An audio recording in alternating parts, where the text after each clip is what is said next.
Welcome to my channel. Subscribe and enjoy daily stories about cheating, revenge, and relationship advice. The flight had been delayed, a typical end to an already exhausting business trip.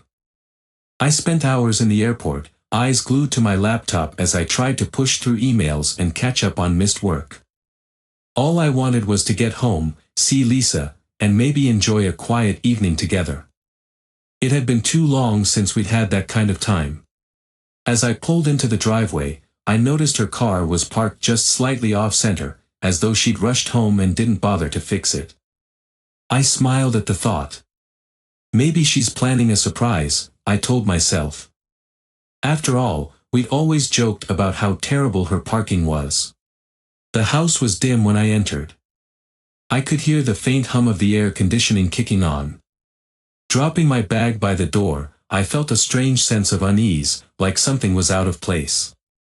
The kitchen was clean, unusually spotless, without a trace of dinner or any sign that Lisa had been there recently. "Lisa?" I called out, my voice echoing off the walls. No answer.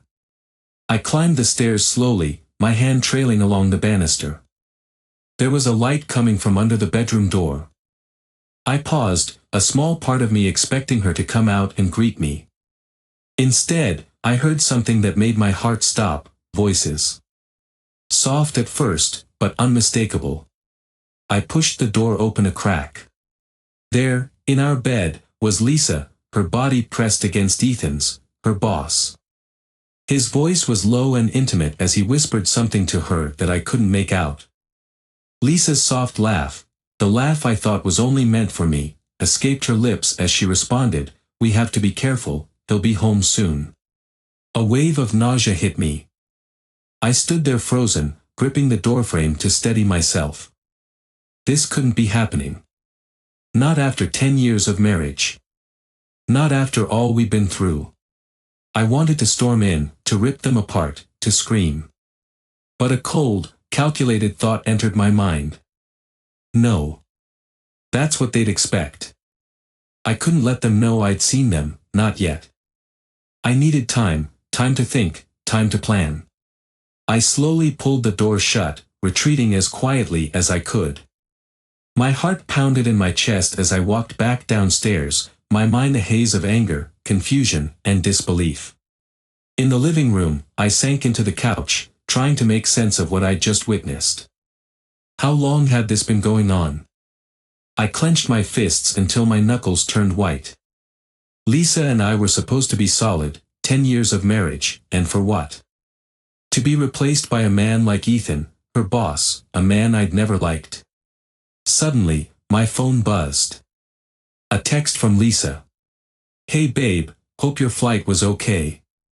Can't wait to see you when you get home. Just finishing up some work stuff. Love you." I stared at the message, the lies sitting there in plain sight. My fingers hovered over the screen. I wanted to respond, to scream into the void of her deceit, but I stopped myself. No. I wouldn't let her know. Not yet. Instead, I responded with a simple, "Just landed. Be home soon." It took everything in me not to drive off and disappear into the night. Instead, I grabbed my phone and dialed the one person who could help.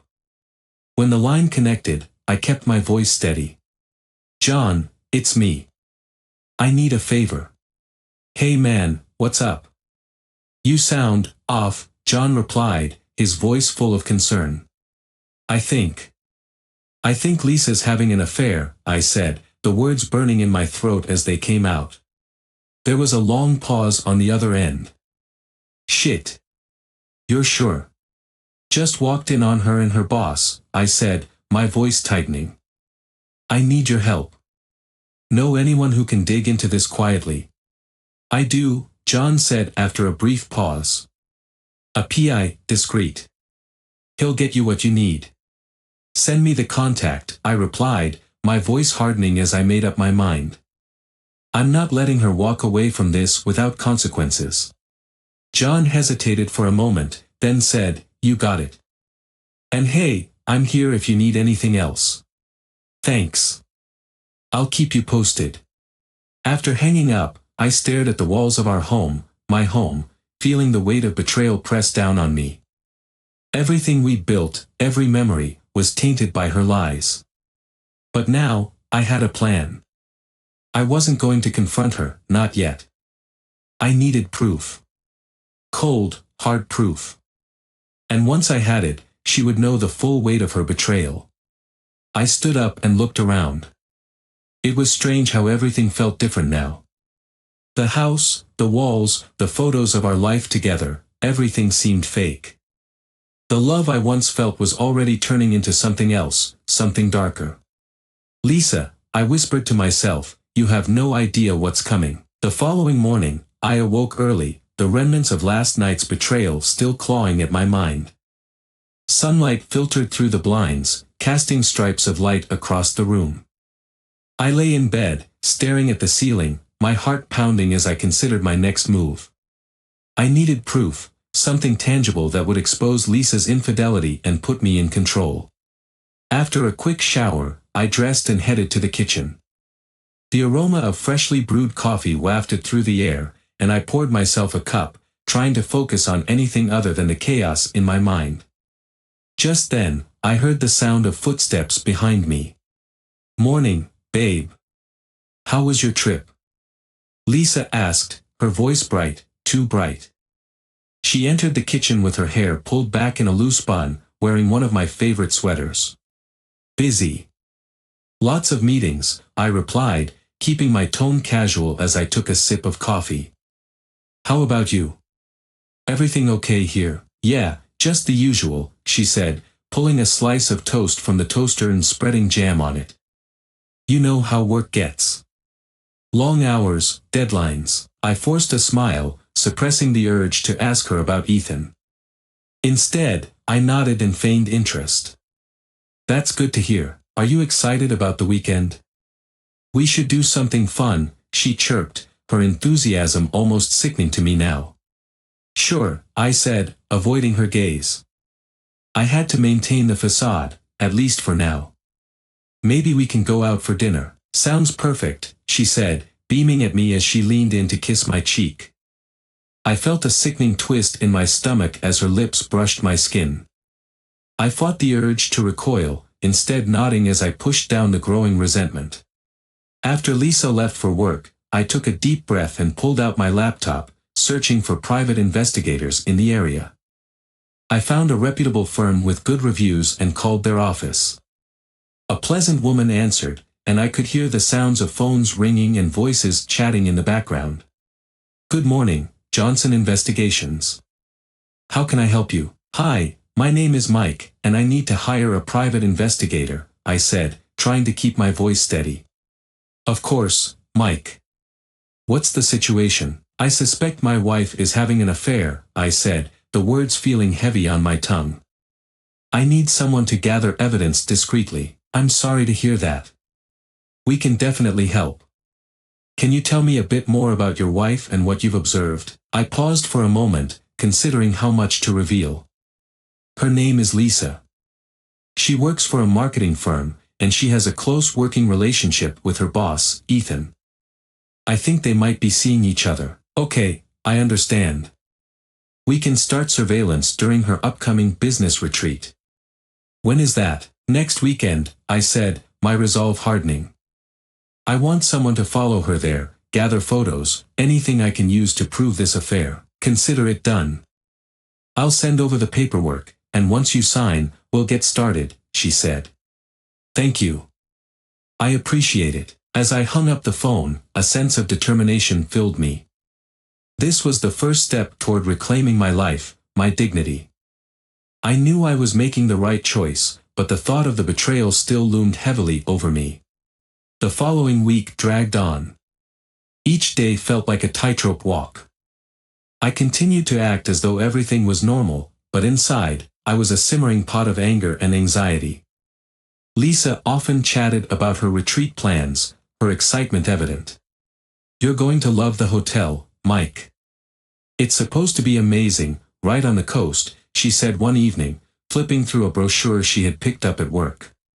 "Sounds nice," I replied, my heart racing. "Are you all set for it?" Packing everything you need, yep. Just the basics, but I'll make sure to grab my new dress. I think I'll really impress the team, she said, a twinkle in her eye. I fought the urge to ask, what about Ethan? Instead, I plastered on a smile and nodded. Sounds like a plan. I hope you have a great time. As the retreat approached, the private investigator kept me updated.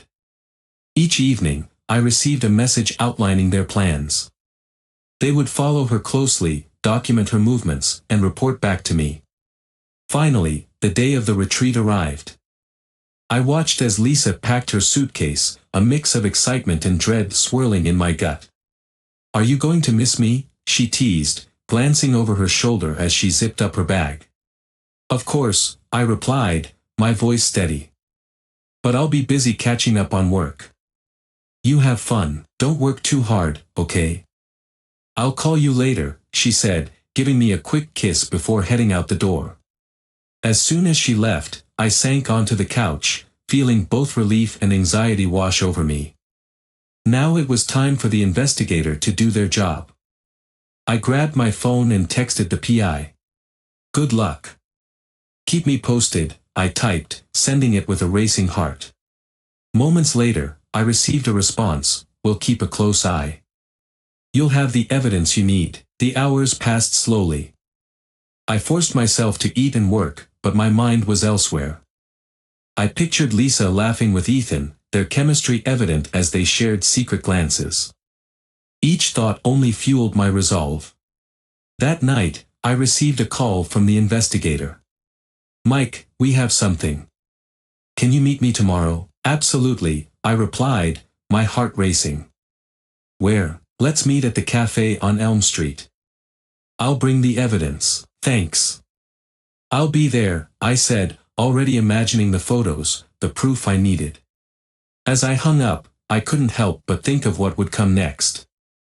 This was just the beginning, and I was ready to confront the truth, to reclaim my life. I only hoped I was prepared for what I would discover. The next morning, I woke with a sense of urgency thrumming through me.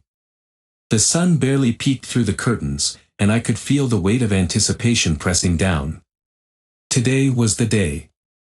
I was finally going to get the evidence I needed to confront Lisa, and the thought sent shivers of both dread and excitement down my spine. After a quick shower and a strong cup of coffee, I dressed in a sharp navy suit, something I hoped would convey confidence and professionalism. I glanced in the mirror, straightening my tie and practicing my expression. Stay calm, I muttered to myself. You've got this. I arrived at the cafe on Elm Street early, finding a quiet corner table where I could see the door. The scent of fresh pastries and coffee wafted around me, but I had no appetite. My mind was racing, running through every scenario of what I might say, how Lisa might react. I replayed the previous week's moments, her laughter, her touches, each memory now felt like a betrayal. Just as I started to lose myself in my thoughts, the investigator walked in. He was a rugged man in his 50s, with a grizzled beard and a no-nonsense demeanor. He spotted me and approached, placing a briefcase on the table with a thud. Mike, he said, extending his hand. Thanks for meeting me, I replied, shaking his hand firmly. Let's cut to the chase, he said, opening the briefcase and pulling out a series of photographs. I followed your wife to the retreat. Here's what I found. He laid the photos out one by one, and my heart sank. The first picture showed Lisa and Ethan sharing a laugh at the hotel bar, drinks in hand, a look of intimacy in their eyes that made my stomach churn. In the next, they were sitting close together at a table, his hand casually brushing against her back. God, they look so comfortable, I whispered, my voice shaking. Just wait, he said, flipping to the next photo. This one showed them in a hotel room, the door ajar. I could barely make out their silhouettes, but I didn't need to see more to know what was happening. Anger surged through me. I can't believe this, I said, clenching my fists. How could she do this to me? Looks like they were more than just colleagues, the investigator replied, his tone sympathetic but professional. I've also gathered some audio recordings from conversations with staff. They discussed their special arrangement. I took a deep breath, trying to steady myself. What do you suggest? I want to expose her, make sure everyone knows what she's doing. Think about how you want to do it. A public confrontation could backfire, but using this in a more controlled environment might serve you better, he advised. I nodded, the wheels in my mind turning. I'll need to think this through. I want her to feel the weight of her choices. The investigator packed up the photos, and as he handed them to me, our eyes met. You're not alone in this, Mike. People care about you. Just remember to think before you act. Thanks, I replied, the heaviness of my situation pressing down on me. I paid him for his services, the cost feeling worth every penny for the truth. Later that day, I returned home, the stack of photographs feeling like a stone in my pocket. I had decided to confront Lisa after her return, but I also wanted to prepare for the fallout. I needed to ensure I was emotionally and legally ready to face her. The following day, while Lisa was still away, I consulted with my lawyer, Sarah. I sat in her sleek office, surrounded by law books and framed degrees. She looked up from her computer as I walked in. Mike, good to see you. You seem a bit tense, she noted, her brow furrowed with concern. I need to talk about my marriage, I said, my voice steady but my heart racing. I pulled out the photos, laying them on her desk. I've caught my wife cheating. Her eyes widened as she scanned the images. This is serious. Have you confronted her yet? Not yet. I plan to expose her during a team meeting once she returns from her retreat. I want everyone to know what she's done. Sarah leaned back, considering my words. That's a bold move. But keep in mind, public confrontations can get messy. Are you prepared for the backlash? I nodded. I've thought it through. I want her to face the consequences of her actions, and I need to protect myself. I want a divorce, and I want to make sure she doesn't walk away without accountability. Understood. I can help you file the paperwork and prepare for a potential court battle. But you need to have a strategy in place for the confrontation, she advised. I'll figure it out, I said, determination flooding my veins. I just want her to feel the weight of what she's done. When Lisa returned home, I was waiting for her. She walked in, her hair falling around her shoulders, her face alight with excitement from the retreat. Hey, babe. You won't believe how amazing the trip was, she exclaimed, her voice bright and cheerful. Really? I'd love to hear all about it, I replied, my voice calm, hiding the storm brewing inside. She began to recount her experiences, oblivious to the tension in the air. I stood there, listening but barely absorbing her words. All I could think about was how to unravel the web of lies she'd spun. Did you have any fun team-building activities? I asked, trying to keep my tone light. Yeah. We did some trust exercises that were really great. It brought everyone closer together, she said, her enthusiasm palpable. Trust exercises, huh? I said, my heart racing. I guess those were fun for you and Ethan. Her smile faltered as she met my gaze. What do you mean? It's funny how trust works, isn't it? I said, the anger simmering just beneath the surface. You should really see the photos from your team-building activities. What are you talking about? She asked, her voice growing more defensive. I stepped forward, pulling out the stack of photographs. You might want to take a look at these. They capture some pretty intimate moments between you and Ethan. Lisa's face drained of color as she stared at the photos, her eyes widening in disbelief.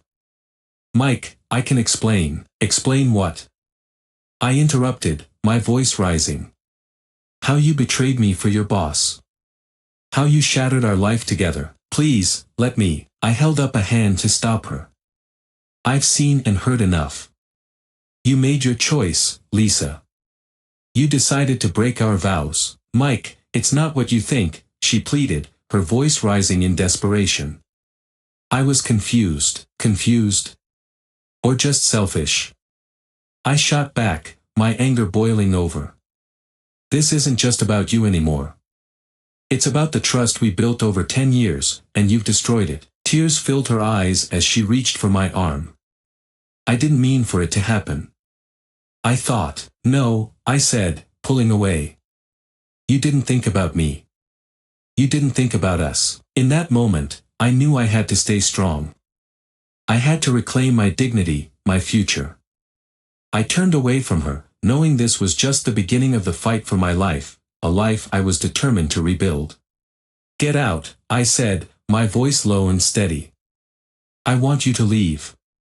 I can't look at you right now. Mike, please, she started, but I cut her off. Just go, I said, my heart heavy but resolute. As she walked out, I felt a strange mix of relief and sorrow. The battle had begun, and I was ready to face whatever came next, armed with the truth and the will to reclaim my life. The courtroom loomed before me like a giant stone monolith, each step toward its entrance echoing in my chest. I could feel the weight of my decision pressing down on me, a mix of anxiety and resolve swirling within. Today would be the culmination of everything, the betrayal, the investigation, the confrontation with Lisa. I had spent sleepless nights preparing for this moment, and I knew I needed to stay focused. As I entered the courtroom, I scanned the room. The air felt thick with tension, punctuated by the low murmur of conversations and the rustle of paper. I spotted Lisa sitting at the plaintiff's table, her eyes red-rimmed and puffy. She looked small and vulnerable, but I couldn't allow myself to feel pity. She had made her choices, and today, I would make mine. I took a seat next to my lawyer, Sarah, who gave me a reassuring nod. Remember, we have the evidence on our side, she whispered, laying a comforting hand on my arm. Stay calm, and we'll get through this. Thanks, I replied, my throat dry. I glanced at the judge's bench, where the gavel lay waiting to bring order to the chaos. After a few minutes, the judge entered, and everyone rose. Court is now in session, the judge announced, his voice booming. We are here to address the matter of divorce proceedings between Michael Donovan and Lisa Donovan. As we settled in, I felt a mix of anticipation and dread. The judge began reviewing the case, and I sat with my hands clasped tightly, my heart racing. Sarah leaned in, whispering, I'll present our evidence first. Just stay focused. Understood, I replied, trying to calm my breathing. As the proceedings unfolded, Lisa's lawyer stood to present her case. Your Honor, my client, Lisa Donovan, is seeking a fair divorce settlement. She has been an exemplary wife and employee, and we will prove that the claims of infidelity are exaggerated. Exemplary? I thought bitterly, recalling the moments of betrayal that led us to this courtroom. When it was finally our turn, Sarah rose, confidence radiating from her. Your Honor, I would like to present evidence of my client's wife's infidelity, which has led to the irretrievable breakdown of their marriage. She approached the judge and handed over the photographs, carefully laid out for everyone to see. These images were taken during a company retreat, where Mrs. Donovan was seen engaging in intimate behavior with her boss, Ethan Marshall. The room fell silent as the judge examined the photographs. I could feel Lisa's gaze burning into the side of my head, but I refused to look at her. I was focused on the judge, on the evidence. Your Honor, Sarah continued, her voice steady, we also have audio recordings of conversations between my client's wife and Mr. Marshall discussing their relationship and plans to deceive others at their workplace. The judge raised an eyebrow, intrigued. Do you have those recordings available for the court? Yes, Your Honor, Sarah replied. We can play them now. With a nod from the judge, Sarah activated the audio. The room filled with the sound of Lisa's voice, unmistakable and intimate. Ethan, this can't go on forever. We have to keep it a secret. I can't afford to lose everything, the recording echoed through the courtroom. I felt a knot tightening in my stomach as I heard my wife's words. It felt surreal, hearing her express fear of losing everything while she was in the midst of destroying our marriage. The judge glanced up at me, then back at the recordings. And how do you respond to these claims, Mrs. Donovan? He asked, looking at Lisa. She stood slowly, her face a mask of defiance. Your Honor, Let's keep this focused on the facts, Mrs. Donovan, the judge interjected. Please address the recordings and the evidence presented. Lisa's expression shifted from defiance to desperation. I was confused. I made mistakes, but I never intended to hurt Mike. It was a brief affair, and it meant nothing. Doesn't sound so brief, I muttered under my breath, my anger simmering just below the surface. Your Honor, Sarah interjected, this isn't just about a fleeting moment of confusion. This is about the breakdown of a 10-year marriage, fueled by deceit and betrayal. Exactly, I added, feeling a surge of confidence. Lisa chose to betray my trust, and she needs to be held accountable for her actions. Lisa shot me a pleading look, her eyes glistening with tears. Mike, please. I didn't mean for any of this to happen. I love you. You don't get to decide that anymore, I said, my voice firm. You made your choice the moment you betrayed me. The judge cleared his throat, regaining control of the proceedings. Let's stay on track. Mrs. Donovan, is there any evidence you would like to present to refute these claims? Lisa hesitated, her voice trembling. I don't have evidence. But I've always been a good wife. Good wife? I scoffed. A good wife doesn't betray her husband with her boss. The tension in the room escalated, and the judge slammed his gavel, calling for order. I will not tolerate outbursts in my courtroom. Mrs. Donovan, you may sit down. As Lisa sat, her shoulders slumped in defeat, I felt a sense of empowerment surge through me. This was my moment to reclaim my life. Sarah continued her presentation, focusing on the emotional and financial implications of Lisa's betrayal. This affair has not only damaged their marriage but has also impacted Mike's mental health and professional life. He deserves a fair settlement and the chance to start anew. When it was time for closing statements, I stood, my heart racing but my mind clear. Your Honor, I stand before you not just as a husband wronged but as a man determined to reclaim his dignity. I trusted Lisa for 10 years, and she shattered that trust. I don't want revenge, I want to move on and rebuild my life. I ask for the court to recognize the impact of her actions and to grant me the divorce I seek. The judge nodded, and I took my seat, feeling a wave of relief wash over me. As we awaited the judge's decision, I glanced at Lisa. Her face was pale, her bravado diminished. I felt a strange mix of sadness and empowerment. Finally, the judge returned, his expression serious. After reviewing the evidence and hearing the testimonies, I find that the claims of infidelity are credible. This marriage is irretrievably broken, and I grant the divorce requested by Mr. Donovan. Furthermore, I encourage both parties to consider mediation for any financial settlements moving forward. As the judge's words sunk in, I felt a surge of hope and relief. The battle was over, but the journey was just beginning. I looked over at Sarah, who smiled at me, and then back at Lisa, whose eyes were filled with regret. Walking out of the courtroom, I felt the burden of the past begin to lift. I was ready to embrace a new chapter.